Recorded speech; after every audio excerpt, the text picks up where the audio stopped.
Chapter 13 Anatomy of the Vitreous, page number 444 from Wolff's Anatomy 8th edition. Gross appearance of the vitreous.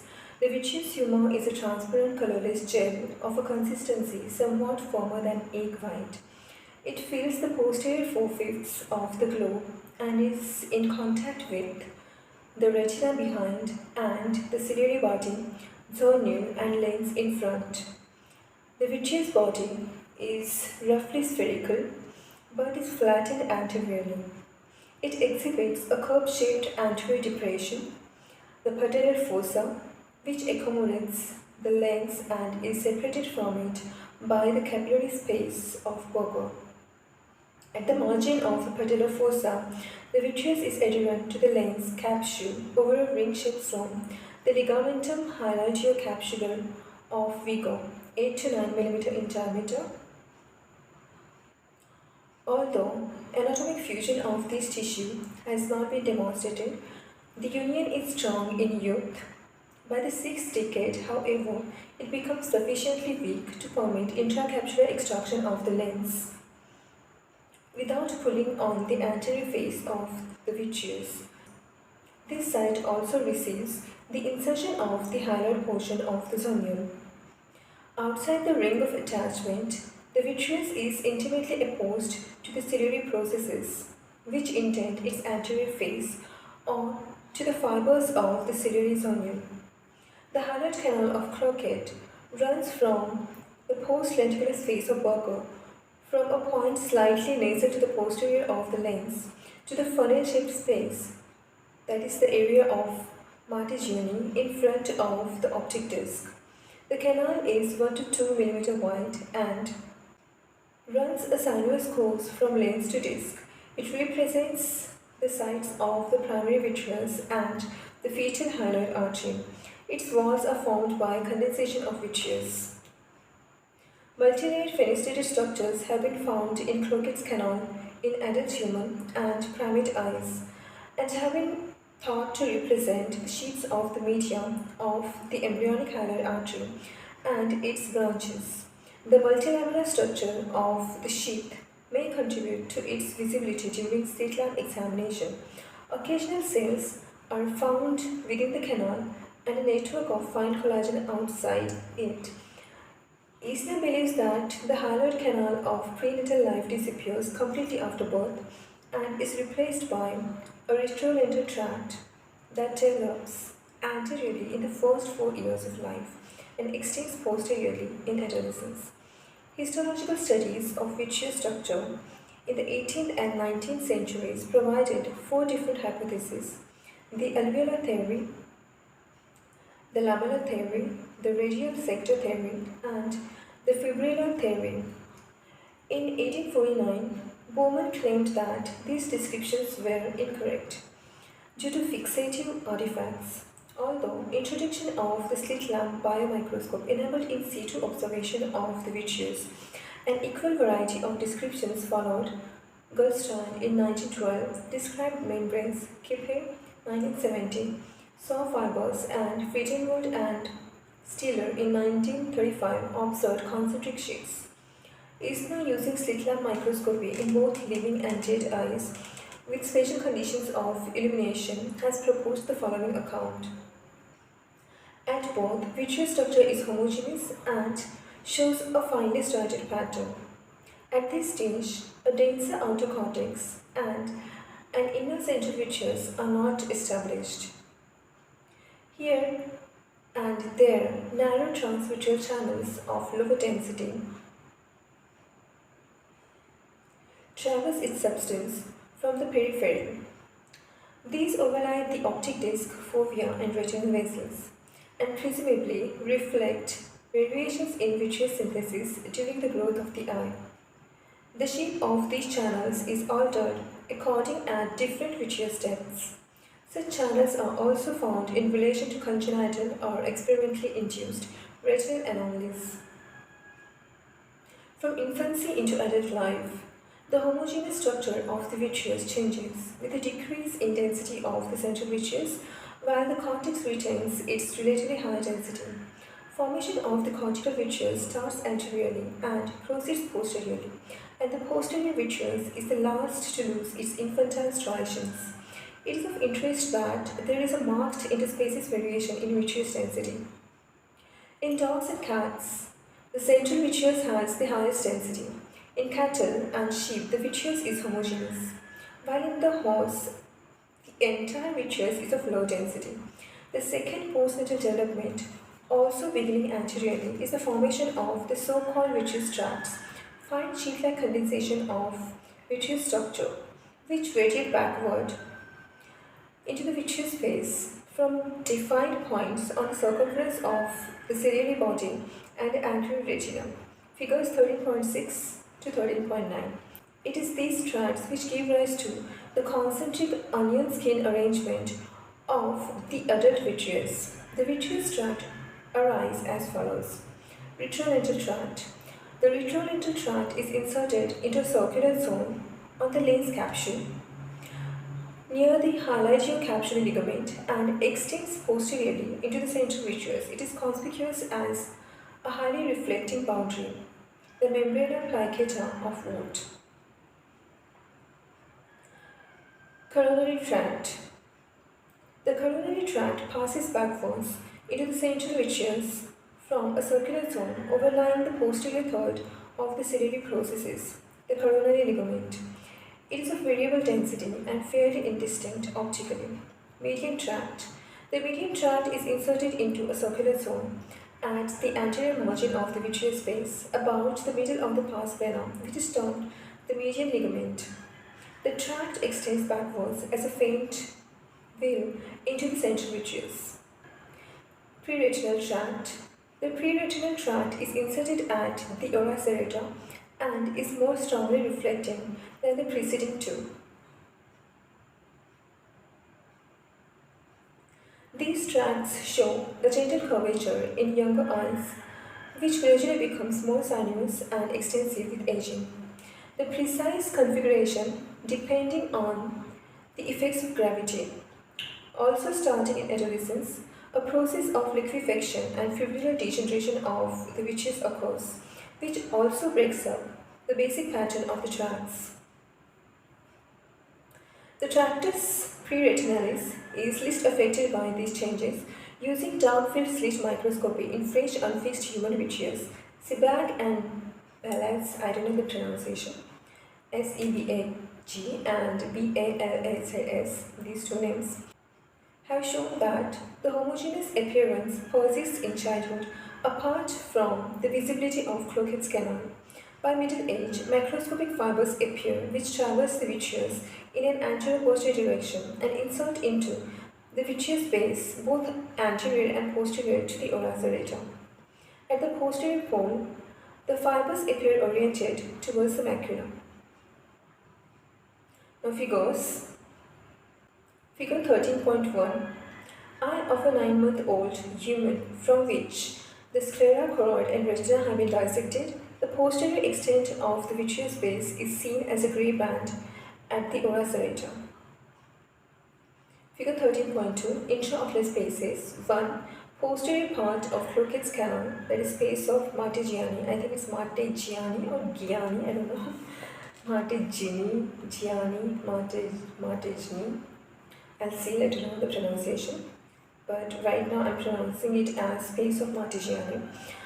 2. Mid portion, 3. Anterior portion, 4. Secondary vitreous, 5. Borger space, exaggerated, 6. Canal of Petit, 7. Hyalogeo-orbicular space, Garnier space, 8. Canal of Hanover, 9. Aretus onular, 10. Aretocapsular space, 11. Anterior chamber.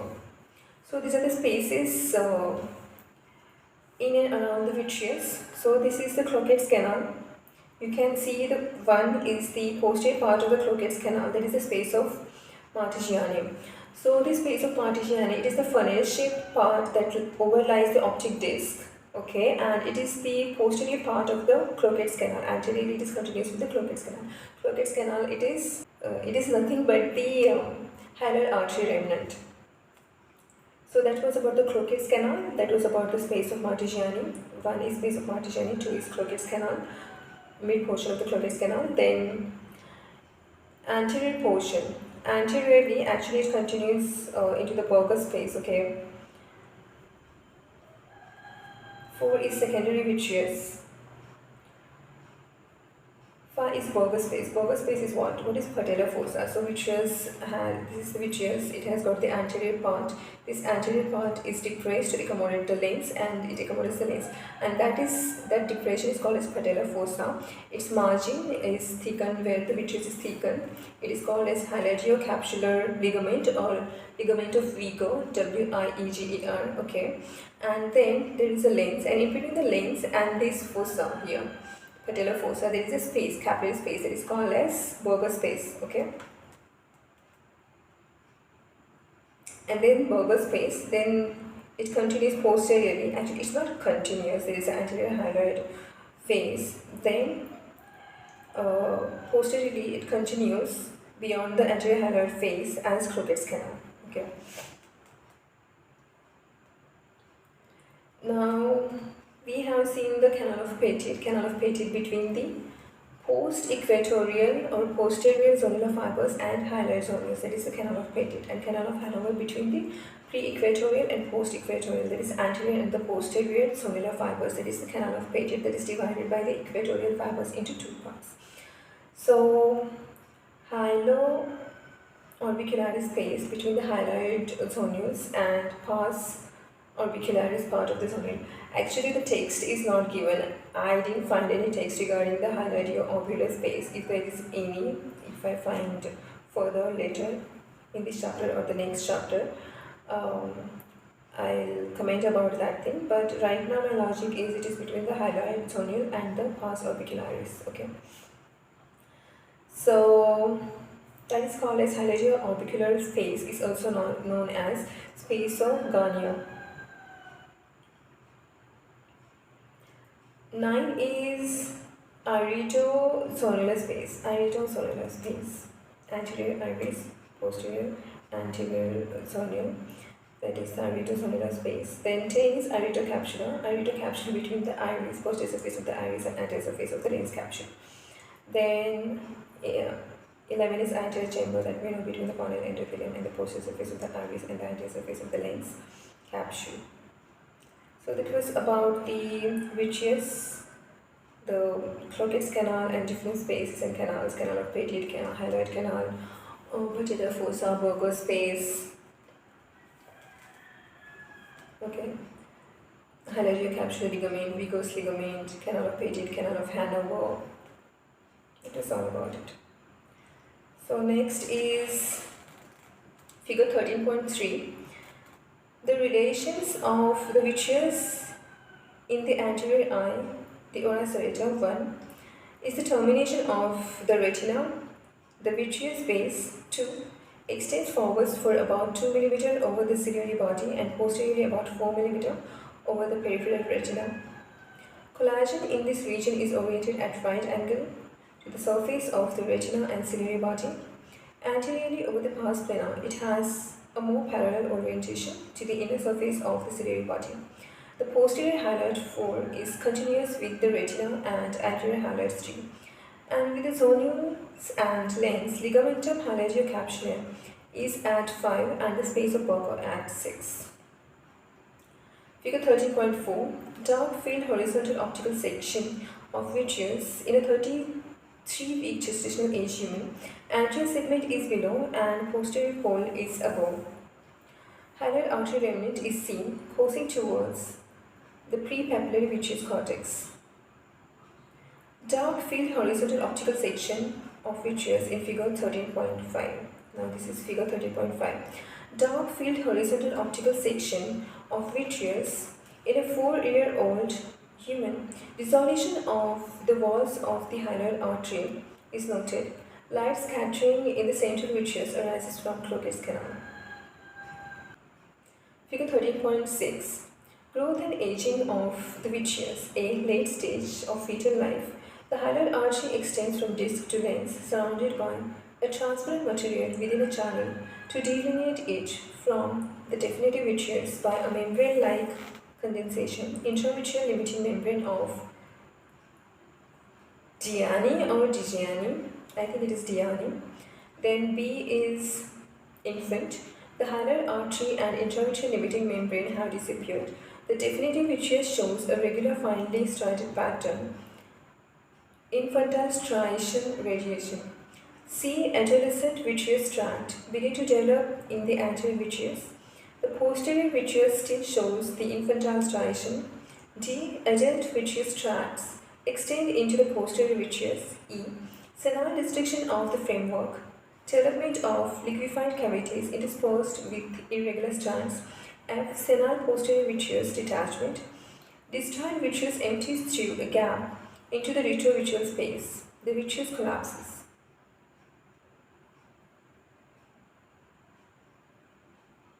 Figure 13.7.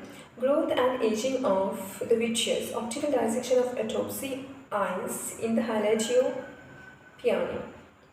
A premature infant at the 32nd week of pregnancy, the hyaloid artery and its retrolateral ramifications, as well as the remnants of Burmester papilla, are still present. The structure of the remaining vitreous is homogeneous. Child aged 7 months. Only tiny remnants of the hyaloid artery remain. There is a prepapillary channel of even width traversing the vitreous. The other vitreous structures show a homogeneous finely striated pattern. There are no vitreous tracts. C. Adolescent aged 14 years. In the anterior vitreous, the cortex is delineated from the more transparent vitreous center. Vitreous tracts appear. The adult 70 years of age, the vitreous tracts nearly reach the posterior pole. They now follow a typical S-shaped course, descending first behind the lens, ascending then in the center of the cavity, descending finally towards the disc. E. Early vitreous destruction in an adult, 31 years of age. At several points, cavities develop, some of them in the anterior zone of the adult pattern, some in the posterior vitreous of the infantile striation. F. Posterior vitreous detachment in an adult of about 75 years of age. The vitreous has collapsed. Coarse strands pass from the intravitreal into the retrovitreal space. Figure 13.8. Topographic subdivisions of the vitreous space. 1. Pre-retinal zone, bounded on the outer side by the retina. 2. Intermediate zone, bounded anteriorly by the epiciliary portion of the anterior hyaloid membrane and by the ciliary epithelium of the posterior pars plana, ciliary vitreous space. 3. Retrolental zone, bounded anteriorly by the patella fossa of the lens. The intermediate zone is delineated from the retrolental zone by the retrolental or hyaloid tract tear. From the preretinal zone by the preretinal tract TP. So TR is retrolateral tract, that is third. Second is TP. TP is preretinal tract. Okay, so the vitreous tracts, these are of 4 types: retrolental tract, coronary tract, then median tract and preretinal tract.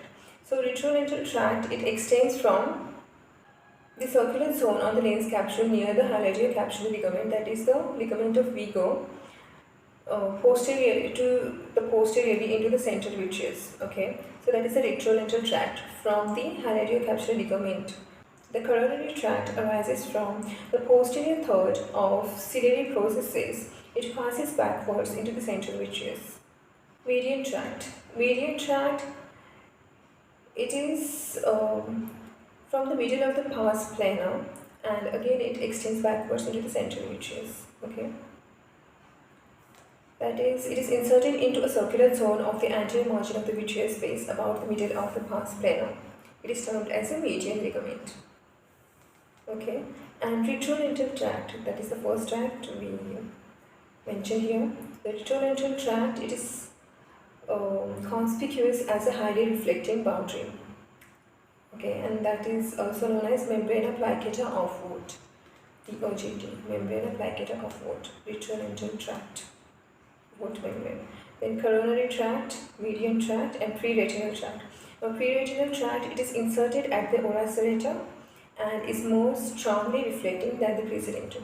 So, first is retrolental tract. Retrolental, coronary, median, and pre-retinal. Now, retrolental tract from the hiatal capsular ligament, that is the patellar fossa margin, it extends posteriorly to the central vitreous. Second is coronary tract, that arises from the posterior third of the ciliary process. It passes backwards into the central vitreous. There is the coronary tract. Retrolental tract, first tract, it is also known as the membrana placiata of what?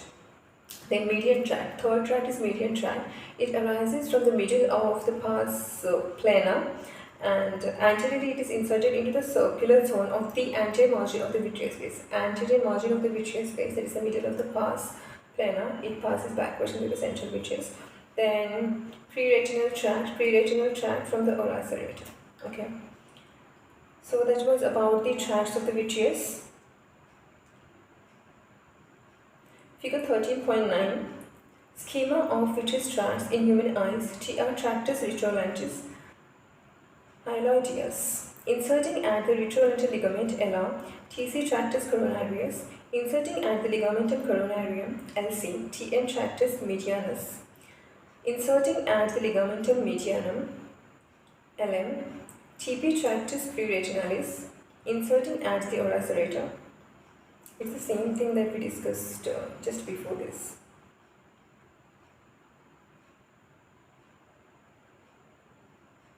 Figure 13.10, dark field horizontal optical section of an 8-year-old woman showing the absence of fibrous structure even though vitreous is seen extruding out of the hole in the premacular vitreous cortex above. Figure 13.11, dark field sagittal optical section of vitreous structure near demonstrating prominent vitreous fibers coursing in an anterior-posterior direction and oriented towards the premacular hole. Fibers inserting into the vitreous space are also seen. So, the next video will be on the microscopic structure of the vitreous, and that includes the vitreous cortex, central vitreous, and vitreous cells. The vitreous cortex, it is anterior hyaloid, posterior hyaloid, vitreous base, and peripapillary and perimacular attachments. We will discuss these four things under the heading of cortex. So, microscopic structure of vitreous is divided into three parts: cortex, central vitreous, and vitreous cells. So, enough for today. Thank you for listening to me patiently. Goodbye. Take care.